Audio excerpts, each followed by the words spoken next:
You know what I think I like most about these episodes is they're interesting, even though there's not really that much to them. Like it's a fairly paint-by-number story, training, war, and personal drama. But they do a decent enough job of it that I'm willing to go with it. There's also a decent amount of continuity on display. First of all, the fact that this is the introduction of Saw Gerrera, which we'll talk about him later. I was one of those weirdos who was really excited that he was actually in Rogue One, just because of the continuity connection. Like it was so rare at that point in history for the movies, the main movies, to actually acknowledge the side content. And then they kind of started making it the side movies because we saw the same thing in Solo, and I don't know what they're doing. But anyways, I'm getting off topic. First thing I want to talk about is actually the last thing I want to talk about, so we're going to skip over that. I notice how they have an automatic trust in the Jedi. It's like, oh my god, it's Jedi! Yes, that's amazing! We're saved! One of my favorite little tidbits from the Thrawn trilogy was when Luke was on, I forget the name of the world, and while he was there, he was asked to regulate a dispute. Just a little dispute, just a little local thing, but everyone just turned to him with like this automatic trust, this sort of innate, yeah, you're a Jedi, so what should we do? And I love that because in a way I feel like that's kind of how that should be. As much as I mock and deride the Jedi Order many, many times in both continuities, the fact of the matter remains that the Jedi overall have been at least a net positive for a huge amount of time, especially on the individual level. And it's also worth noting that most Jedi try to be nice and decent on the individual level. Their macroscopic politics kind of get varied, and we'll actually even talk about that in a bit. But you see a Jedi, and in general, unless you yourself are doing something horrible, you know you're in good hands, at least for a decent part of Star Wars history, and I do like that. I also like how they kind of showcase how the knowledge and understanding of your opponent and how to fight them is important. I know that sounds strange because that probably sounds like I'm just saying, duh. But at the same time, it's something that a lot of fiction tends to skip over, including Star Wars.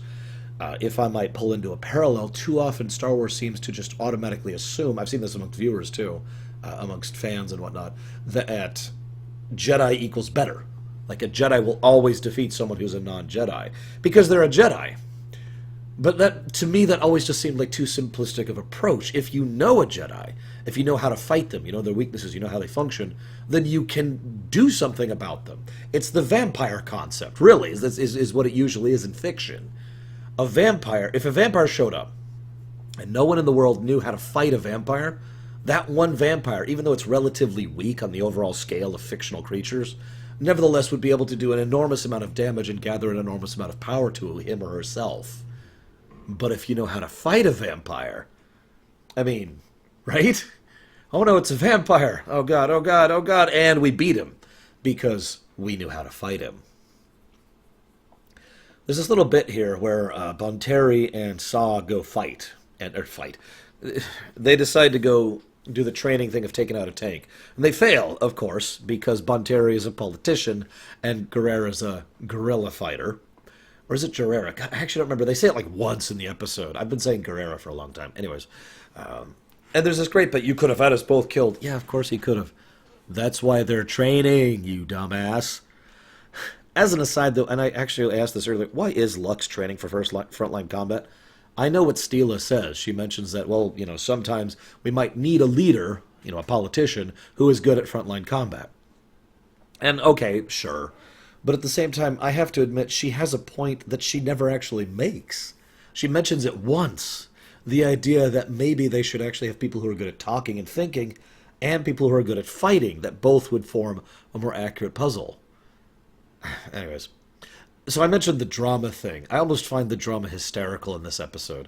So Steela has the obvious hots for Bonteri, and thus gets automatically, for lack of a better way to put it, catfighty when it comes to Ahsoka. Ahsoka herself has trauma towards Bonteri because she's got eyes for him.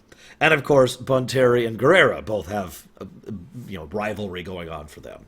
It's almost amusing because, again, it's not the kind of thing I'm expressly interested in.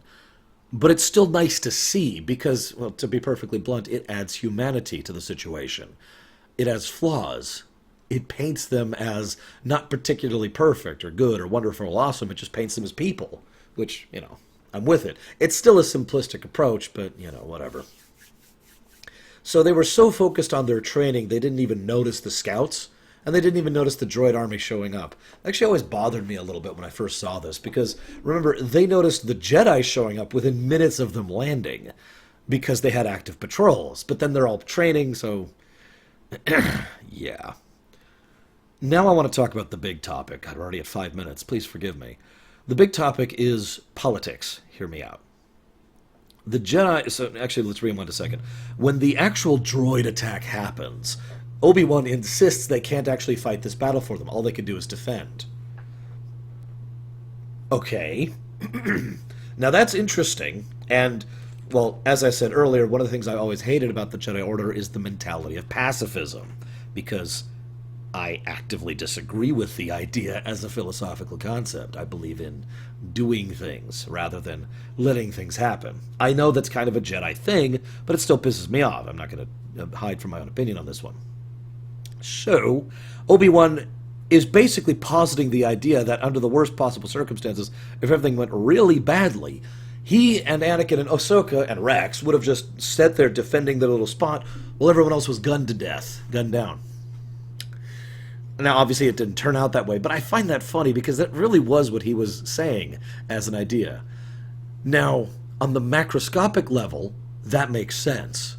But again, on the individual level, you'd think a Jedi would do something to help save the actual people that are right in front of him. And you can't tell me Anakin and Ahsoka would have been okay with that. But I mentioned the politics. This is actually a wonderfully interesting political situation that unfortunately they don't analyze as much as I would have liked. The Jedi are being asked to intervene in what is effectively a civil war.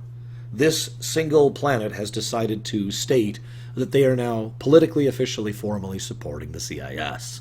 And as a consequence, the Jedi are like, well, hands off, because the only person we recognize as the lawful leader of this planet is the one who's the enemy. And yet, they obviously see the need to assist in this matter since the CIS are their enemy. And so the fact that they have people on the inside willing to help them, as long as they're willing to help them, that's a political and military tool. Anakin, of course, is immediately on board with it. Note that I like how they write him in that initial scene, because he doesn't sound bloodthirsty or stupid. He sounds dark side. Emotional, aggressive, ambitious. The kind of person who, again, would want to use the dark side for good, to help people. And I do like that perspective. I've always liked that perspective on the Force. So his entire argument is we need to basically support terroristic actions. We need to support an insurgency. We need to do so under these circumstances. But he doesn't push too hard, and he is more than willing to compromise when it comes down to it. And I like both of those points. It's so obvious, of course, why the rest of the council is uneasy with that. There's the moral perspective that they don't want to resort to what is functionally terrorism, and then there's the political perspective. They don't want to get involved in what is a relatively small dispute, because then precedent would be set and the Jedi would have to start being accountable on a more microscopic level, even despite the macroscopic situation. I like that. I like the way they're talking about it. I like the complexity of it. I like the differing perspectives on it. And there's a little touch. They're getting a lot better with the facial animations in the later seasons. There's a little touch where Ahsoka basically serves as a wonderful viewpoint character for these two arguing sides. You can tell by the way she's presented that she doesn't really agree with either side of the debate. The Yoda, Obi-Wan side and the Anakin side. And I like how they present that.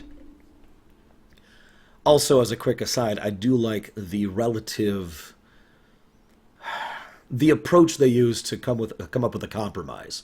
Training, advice, support, supplies. But we won't actually fight your battles for you.